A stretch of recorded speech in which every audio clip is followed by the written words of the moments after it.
Il est comme un lion. Des choses qui déroulent. Pendant qu'il est en train de marcher, pour l'intention de demeurer l'homme. Quand il arrive, il veut rentrer là-bas. Il voit l'homme. Il voit l'homme. Il tourne. Il voit l'homme. Il tourne encore. Il voit l'homme. Pendant qu'il marche, les anges l'accompagnent. Pendant qu'il marche, les anges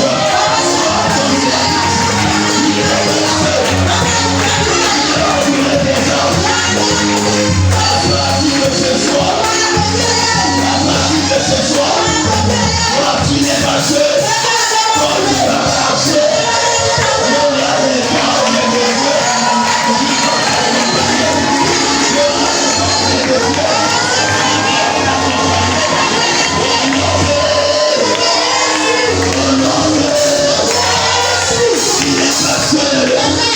Il y a des forces autour de toi qui te protègent. Moi, Jésus a dit aux Romains, il a dit aux Juifs, j'étais avec vous tous les jours de temps.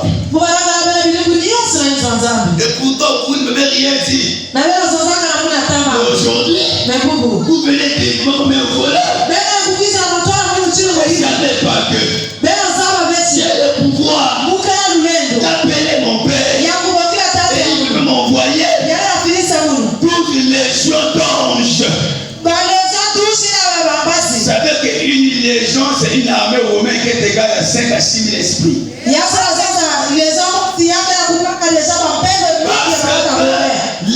anges sont des esprits au service de Dieu. Alors que les démons sont les esprits au service. Voilà, merci beaucoup Nathan Nzamele de l'autre côté de la réalisation. Je crois que ça va maintenant. Alors, Pasteur Eli, vous venez de vous mirer et on a vu une illustration. Il y a une personne qui était autour des autres. Et qu'est-ce que cet exemple voulait symboliser, voulait dire quoi pour nous qui n'étions pas là? Oui, cette image symbolise déjà l'homme qui craint l'Éternel et qui est entouré par les anges. Parce que quand nous marchons, nous ne marchons pas seuls.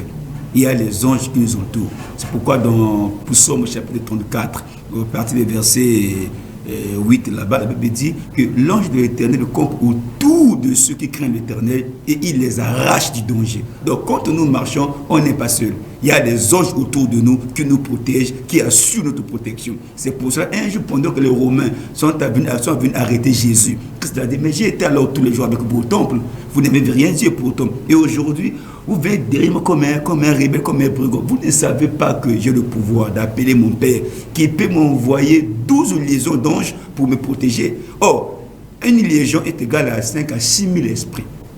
Si déjà le Seigneur pouvait appeler une seule légion, c'est-à-dire que ce jour-là, il y aurait 6 000 esprits qui devaient le protéger. Pour notre bien, le Seigneur le laisser faire. Donc les anges-là marchent autour de nous, ils nous protègent, ils nous arrachent du danger. Quand le pire veut arriver, ces anges-là assurent notre protection. Voilà, vous n'étiez pas seul comme orateur, vous avez eu invité qui et qui? Je n'étais pas le seul orateur. À mon côté, j'avais l'évangéliste, le fils de Christ, Mouveau. J'avais le pasteur Destiné Mamoso et nous avions le pasteur Sylvain Mwanda. Voilà, donc avec l'évangéliste, vous étiez aussi l'un des orateurs de ce grand programme, Yesu, Mingo Pona Yesu, qui avait pour thématique l'ange m'est apparu. Alors, votre intervention était basée sur quoi? Merci beaucoup, monsieur le journaliste. Vous savez, c'était pas facile parce que c'est moi qui avais presque clôturé l'action qui devait finir le dimanche. Après avoir écouté les éminents hommes de Dieu, il fallait maintenant un peu de décliner un peu votre identité, l'évangéliste aux téléspectateurs pour qu'ils savent qui est en train de parler. Okay. Après, nous allons rentrer dans le vif de notre sujet. Je suis l'évangéliste Movo Adam Feli, le responsable de l'Assemblée des Brebis du Seigneur à Brazzaville, juste sur la rue Monkoukoulou 43 bis. C'est là où j'exerce le ministère. Là, nous sommes à Poto-Poto ou au Talagaï? Non, là, c'est à Talagaï. À Talagaï. Voilà, d'accord. Merci beaucoup. Donc, nous sommes... Il y a un enfant de Talas qui est là. Ok, c'était juste une question d'échauffement. Allez-y. Okay, merci. Oui, votre intervention était basée sur? Oui, il fallait essayer de voir un peu toutes les interventions des autres. Et là, j'ai parlé sur l'homme a la capacité aussi d'activer la présence de l'ange dans sa vie. Ah bon? Oui, il y a cette opportunité. Ah bon? Bon, pour avoir ça, parce que la Bible dit dans Hébreux chapitre 11, verset 6, que tous ceux qui s'approchent de Dieu doivent croire qu'il est le rémunérateur de toutes choses. Voilà, donc lorsque vous avez la foi, il y a une possibilité d'activer. Regardez, par exemple, j'ai pris l'exemple du peuple d'Israël. Avant que Joseph meure, dans Genèse 50, 24, avant que Joseph meure, il appelle ses frères. Il dit, voilà, l'Éternel Dieu vous visitera. Et avant de partir, en tout cas, n'abandonnez pas mes ossements, amenez-les. Alors, Dieu est le maître du temps et des circonstances. Pendant que le peuple d'Israël était dans la souffrance, ils avaient toujours la foi à la prophétie que Joseph avait donnée. Et qu'est-ce que Dieu a fait? Dieu va utiliser Moïse, qui était au service, parce qu'il est allé perdre le troupeau de son beau-père Jéthro sur la montagne. Et c'est là où l'ange est apparu à Moïse pour l'accomplissement de la prophétie que Joseph avait dit. Et les enfants d'Israël n'avaient pas perdu la foi. Chaque fois qu'ils étaient maltraités, ils croyaient toujours. Ils avaient toujours la foi qu'un jour, Dieu va les visiter. Et Dieu va utiliser un homme. Parce que Dieu peut te visiter. Il prend la forme d'un homme, il te visite. Et c'est ce qui est arrivé au temps de Moïse. Moïse est allé pour la délivrance du peuple d'Israël. Et en dehors de ça aussi, vous savez, il y a un homme qui était à la piscine de Bethesda, dans Jean chapitre 5. Cet homme-là, 38 ans malade, souffrait, il avait perdu l'espoir. Mais il avait toujours la foi que même si je ne suis pas guéri aujourd'hui, demain, je vais guérir, je serai guéri. Et nous avons remarqué que Dieu avait vu la foi de cet homme.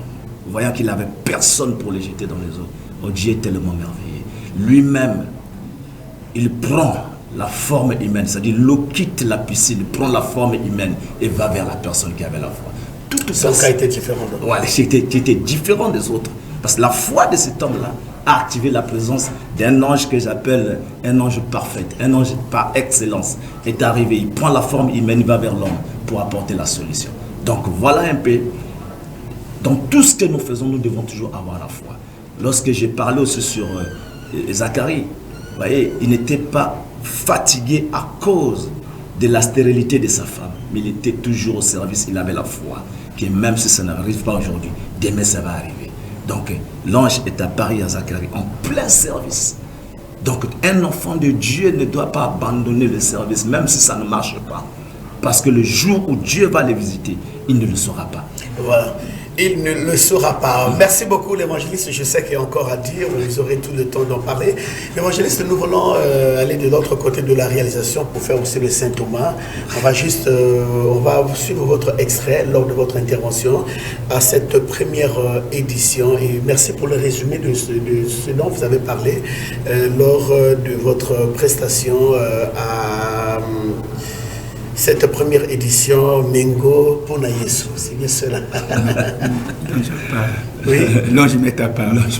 Première édition, l'ange m'est apparu. D'accord, autant pour moi. Première édition, l'ange m'est apparu. On sigle AMA 2022. Ok, on sigle AMA 2022. Merci. Première édition, l'ange m'est apparu. On sigle AMA. AMA 2022. Voilà, merci beaucoup pour cette correction. Merci, Pasteur Eli. Il fallait bien que vous soyez là pour apporter ce rectificatif. Merci. Je vous en prie.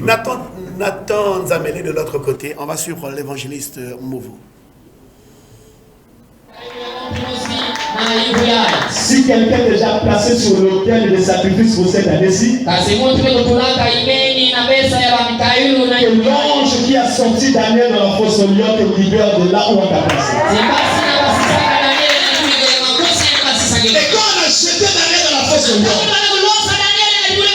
l'ange était déjà là. L'ange a dit au lion, attention à celui-ci. Ne le touchez pas.